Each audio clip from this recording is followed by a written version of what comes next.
Olá, eu sou Moisés Ezagui e hoje é o quarto dia do Aprenda a Reencarnação. Nós vamos falar do percurso da vida física, né? No primeiro dia nós fizemos uma apresentação, no segundo e no terceiro nós conversamos um pouco do processo do nascimento, agora nós vamos fazer o percurso da vida física. Esse é importante, você nasceu. Agora nós estamos aqui vivinhos nessa terra e começa a nossa história física. Nossa história física é uma história maravilhosa. Ela só precisa ter um sentido. E a gente precisa entender qual é o sentido da vida, que nós vamos discutir no último dia. Mas, após o nascimento, a criança ela tem todos os chakras abertos. Ela está disposta a assimilar e aprender muito mais sobre a vida do que em qualquer outro momento.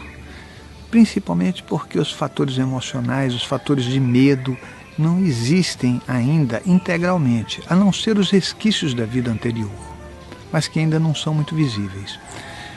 A criança trabalha principalmente no chakra básico, até os 5, 6, 7 anos.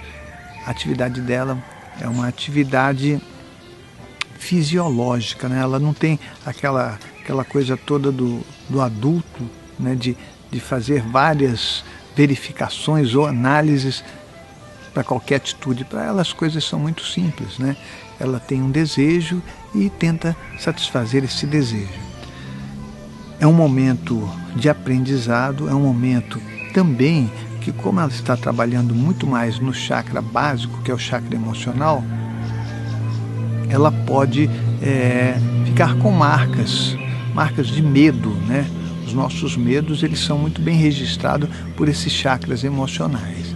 Então, até por isso que o Freud dizia, né, que as marcas da infância, elas pegavam a pessoa. O chakra básico, ele tem uma alta aceleração, ele responde muito rápido ao ambiente. E por esse motivo, ele também é um gerador de energia, né, densas muito forte, muito potente, e ele exige também a reposição dessas energias. Por isso que a criança acaba sempre se alimentando muito mais do que um adulto, né? Ela não tem o controle, o gasto de energia dela é muito maior. Tanto quando ela está no chakra básico, quanto ela está no chakra esplênico, ou mesmo quando a atividade dela é no chakra umbilical. Esses 3 chakras são chakras instintivos e no percurso da nossa vida física, nós vamos, se a gente dividir em setênios, dos 0 aos 7, dos 7 aos 14, dos 14 aos 21, cumprir o amadurecimento e o percurso desses chakras. Significa que quando você chegasse no 7º ano da tua vida, você já deveria estar trabalhando mais no esplênico, ou seja, com a consciência muito mais voltada para o esplênico, que seria o desenvolvimento natural nosso, né? Depois disso, você passaria para o chakra umbilical, né? E a sequência dos chakras, se a gente considerar os 7 chakras magnos, tá certo? O que vocês estão ouvindo agora é um pássaro. Esse pássaro, como nós estamos num lugar cheio de vegetação, né? Tem um pássaro preto aqui que ele faz muito ruído, ele é muito engraçado. Mas nós estamos falando exatamente do percurso da vida física. Então você vai cumprir até os 21 anos, né? A gente deveria cumprir o amadurecimento dos ciclos dos chakras, que acontece de uma forma natural se não houver nenhum tipo de trauma, nenhum tipo de problema. Se você conseguisse ter uma relação muito boa familiar, uma relação em que você é acolhido, que você conversa de forma tranquila, sem cargas emocionais, sem agressividade, sem imposições, sem ter que dar conta do desequilíbrio das pessoas, aí você vai fazer esse percurso natural. Então você chega nos 21 anos absolutamente resolvido nesses 3 chakras. Como a maioria de nós não consegue se resolver nesses 3 chakras, nós ficamos com uma coisa que o psicanalista ou psicólogo vai chamar de regressão à fase primitiva ou regressão à infância, quando acontece algum tipo de de situação em que você é instintivo. Muitas vezes a pessoa tem uma risada infantilizada, né? Ela se comporta como um bebê, até fisicamente mesmo. Ela fica gordinha como um bebê, né? Ela quer ser um bebezão, por conta de não ter algumas coisas resolvidas nesse momento. Mas a gente vai fazendo esse percurso. A boa ideia é que nós entendamos como nós deveríamos lidar com essas situações da nossa vida, com essas fases. Então, até os 7 anos você tem que ser criança mesmo. Você tem que viver como uma criança. Uma criança, você não pode ficar querendo que ela seja um gênio e colocando um monte de coisa para ela aprender de forma descabida. Tem que ser na medida, ela tem que ter muita brincadeira, ela tem que aprender de forma lúdica. Esse momento é um momento reativo e que essa reatividade pode ser aproveitada de uma forma muito boa para que ela cresça, para que ela saia desse processo, porque aí ela passa para a nova fase naturalmente. Aí ela vai ter a fase da adolescência, que é uma fase de uma alta pulsão do chakra básico e do chakra esplênico, e a potência desses dois chakras reunidas vai dar um desejo sexual muito grande, né? A criança, ela não tem noção, ela não sabe muito bem o que é sexualidade, né? E aí acontecem muitas coisas na vida da gente que podem desorganizar, né? E fazer a gente tomar caminhos que às vezes nem são tão bons para nós. Mas uma boa orientação faz com que a gente lide com essas pulsões de uma forma mais tranquila, né? A gente consiga direcionar essas energias para as coisas produtivas. E aí isso é muito bacana. Então você vai fazer até os 14 anos, é um percurso, né? Esse percurso deveria estar voltado muito mais para o eu do que para as coisas externas. E aí você vai para a terceira fase, que seria, né, aí você estaria trabalhando o teu umbilical, é aquela coisa de você achar que pode mais que o outro, que você é o centro do mundo, e por aí afora, né? Como nós não aprendemos as coisas direito, a gente cria elementos defensivos muito fortes com relação ao nosso ego, delimitando o nosso espaço. A primeira delimitação que a gente faz é o nosso nome, né? O seu nome, ele sabe, tem que ser, é o teu espaço.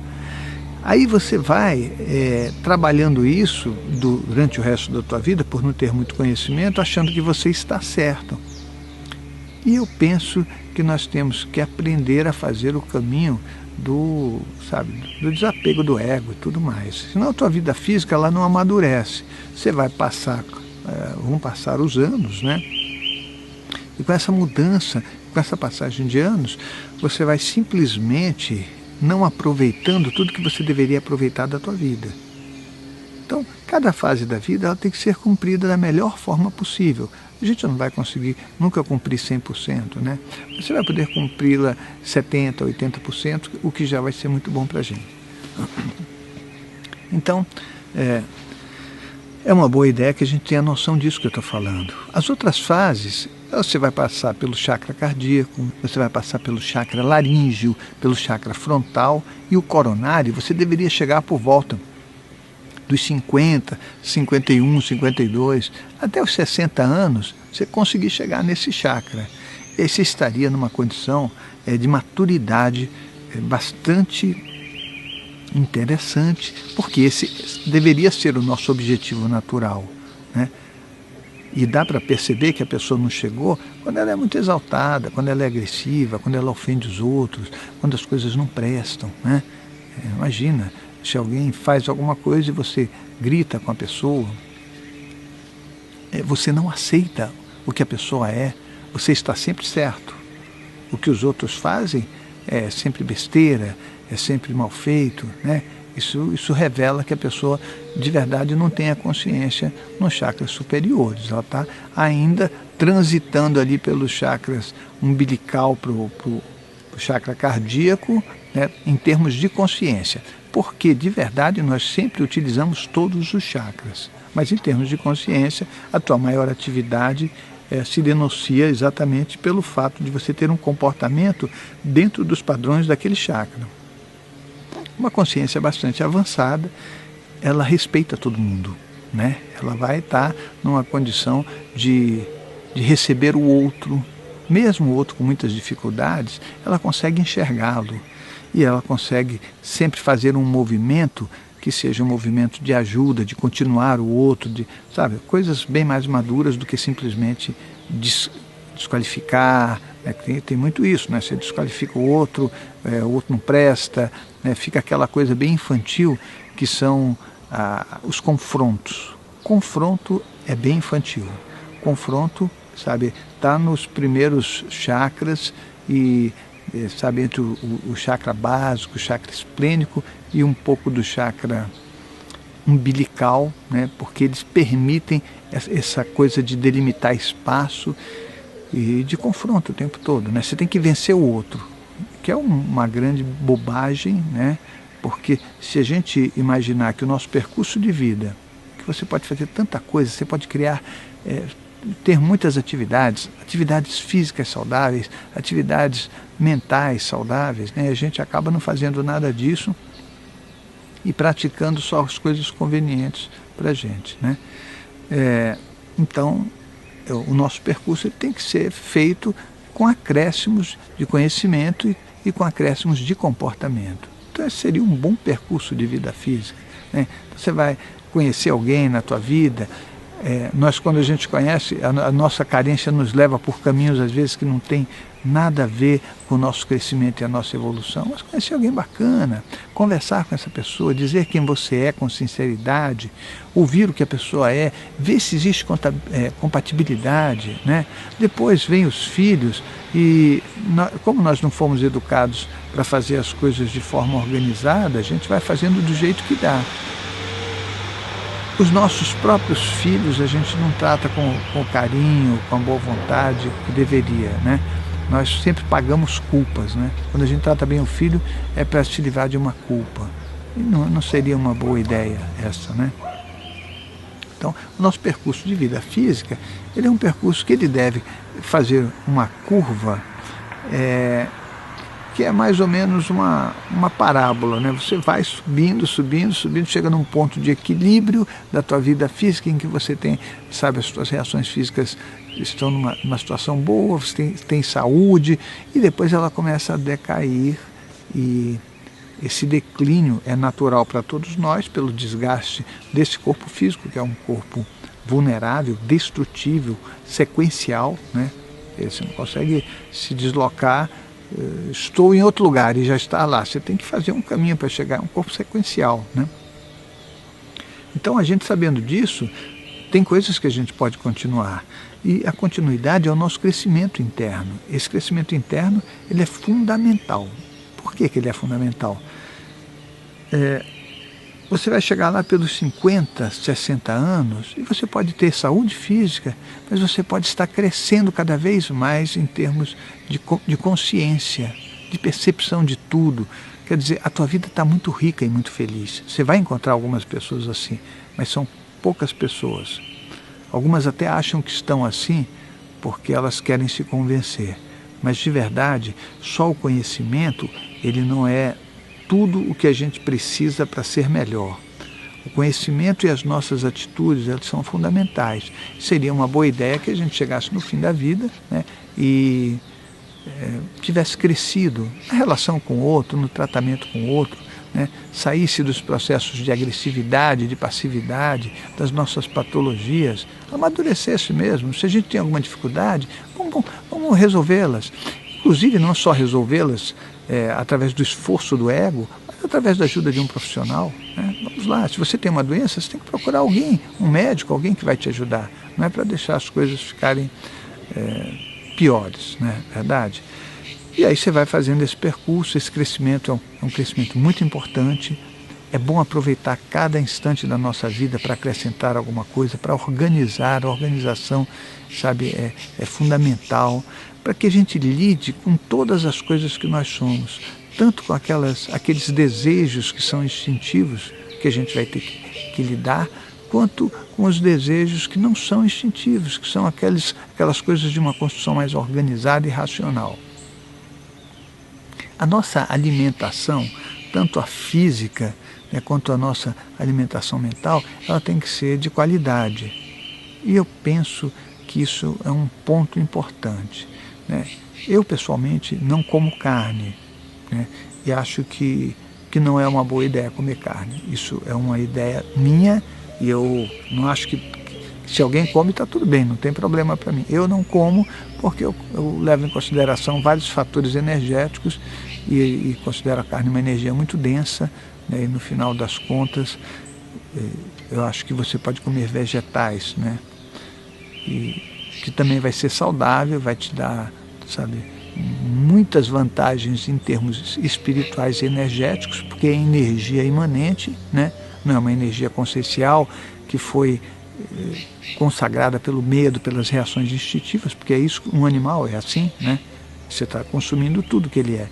E fazer uma vida mais feliz. Então, quando chega lá no fim da história, né, você vai poder ter conhecimento suficiente para continuar a história. Porque a perda do corpo físico não termina a sua história. E digo para você que a gente se encontra com o que a gente é. Não fica pensando que você vai um dia perder o corpo físico e falar assim, olha, agora vou para melhor. Não, você vai continuar a ser o que você é. Eu sempre estou falando isso. Nós somos herdeiros de nós mesmos. Essa minha frase é uma frase que, desde o meu primeiro livro, eu coloquei. Somos herdeiros de nós mesmos, não só dessa vida, mas das várias reencarnações, né? Você vem fazendo o percurso e esse percurso, você é o responsável, né? Não tenta passar a culpa para outra pessoa, você é o responsável. Então, você vai fazendo toda a tua história até o momento em que você vai se encontrar com o último dia da tua vida, né? A última hora, o último instante, né? E é uma boa ideia que a gente faça isso como apenas uma passagem tranquila de uma situação de consciência para outra. Você não vai mais estar com o corpo físico, é uma roupa velha que você vai ter que entregar, né? E a gente, mesmo sabendo disso, eu sei que a gente acaba tendo muito sofrimento, né? Na hora que a pessoa falece, você não tem mais a presença física, não tem mais o diálogo, não tem mais o abraço, não tem mais as risadas e toda a convivência que a gente tem, né? Compartilhar um espaço. Às vezes a pessoa pode até não falar muito com você, mas o fato de você saber que ela está ali por perto já é muito bom, né? O dia que ela não estiver, você vai falar, puxa vida, né? Ficava sempre aqui comigo, né? Não é assim? É assim. Então, a gente vai fazer esse percurso. E aí a gente vai fazer uma vida física, um caminho que ele tem sentido. A nossa vida física, ela é muito importante porque esse corpo, ele nos permite contato com consciências de vários níveis. E eu penso que só isso já é muito importante. Você aprender mais. A gente sair daquelas coisas repetitivas que nós aprendemos, né? Não só repetitivas, mas que não dão espaço para você poder pensar, agir, fazer, dizer. Nós temos que poder abrir a mente para isso. E não é só você, não. Quando eu estou dizendo você, porque o outro também precisa desse espaço. Imagina que alguém tem uma crença, você tem que respeitá-la, né? E que alguém não acredita no que você diz, você tem que respeitá-lo, é o direito que a pessoa tem e é o momento dela. Até porque a gente não sabe em que nível espiritual de verdade nós estamos, né? Nós só achamos que somos melhores, porque isso é muito bom, né? Eu falo, puxa, eu sou muito bom. Não, você é só uma parte de um todo, você está aqui para compor esse todo e é uma boa ideia se esforçar o máximo melhor para ser uma boa parte de tudo isso, né? Mas aí você fez um percurso de vida física em que você aprendeu bastante sobre a espiritualidade, aprendeu bastante sobre uma atividade qualquer. Eu, pessoalmente, acho que a nossa vida física ela tem que ser feita com vários aprendizados para que a gente possa abrir espaços e frequências nos nossos chakras, entendeu? Então, você pode, eu sempre estou falando isso, estou repetindo, estudar uma língua, né? Escrever, estudar música, pintar, fazer uma atividade física qualquer, né? Aprender, por exemplo, a dar uma palestra, né? Aperfeiçoar sua relação com as pessoas, que isso é fundamental, né? Não fica falando, mas essa pessoa é ruim, essa pessoa é isso, é aquilo. Você tem que saber mais. E esse saber mais nos leva à libertação. Então, de você pensar sobre isso, para que você amplie o seu universo simbólico, né? E nos últimos momentos da sua vida você não saia pensando, puxa, eu não consegui fazer nada. Você tenha consciência de que você fez bastante coisa. Talvez você não tenha conseguido fazer tudo, mas o teu esforço foi um esforço nesse sentido. Isso seria um percurso de vida física. Agradecer tudo que a gente tem e principalmente agradecer o que a gente não tem. Isso é sério. Quando alguém diz um sim para você, que esse sim seja igual o não. Porque aí você vai saber avaliar como você está dentro de você. Quando você tem alimento e quando você não tem alimento. Você tem que ter o coração agradecido. As coisas externas não podem mudar você. Eu sei que isso é um percurso e eu estou falando isso para que você possa ouvir, né, e pensar sobre isso. Daí a gente vai fazer o próximo passo, que é o momento da morte. Nós vamos falar daquele momento em que você já não tem mais o corpo físico e como ele acontece. Mas aí eu devo dizer para você que o nosso site é o www.centrodeestudos.org. Acesse o foradocorpo.com. No Fora do Corpo vai ser maravilhoso, porque você vai poder fazer as perguntas que você tem dúvida e eu vou responder. Tá ok? A gente tem um sisteminha maravilhoso de perguntas e respostas, elas vão se acumulando e quando eu tenho um determinado número, aí eu respondo para várias pessoas ao mesmo tempo. E esse é um percurso do Centro de Estudos da Consciência. Conheça o SEC, conheça São Damião, que é um sítio maravilhoso, conheça esse pessoal do SEC que trabalha muito e se esforça e que de verdade está tentando se livrar do ego, né? Essa é a grande ideia, para que a gente possa se relacionar sem as barreiras emocionais que nós criamos. Bom, se você puder nos ajudar, aí você tem o botãozinho aí embaixo, você dá uma clicada nele, né, e contribui para que a gente possa continuar esse nosso trabalho. Nós nos encontramos agora no próximo dia. Esse foi o dia 4, nos encontramos no dia 5. Se você não assistiu o dia 3 e o dia 2, que falam sobre o nascimento, assista. É bastante interessante você saber como é que o espírito participa dessa história toda. Qual é a realidade dele, né? Por que ele pode abortar? Por que ele pode não nascer se ele quiser, né? Então, e por que uma mulher também pode, de repente, desistir de ter o filho por algum motivo? A vida ela é mais complexa do que a gente imagina. Nós criamos uma forma, nós criamos uma forma de vida, mas ela não é conforme as nossas regras. Ela segue as próprias regras. www.centrodeestudos.org, foradocorpo.com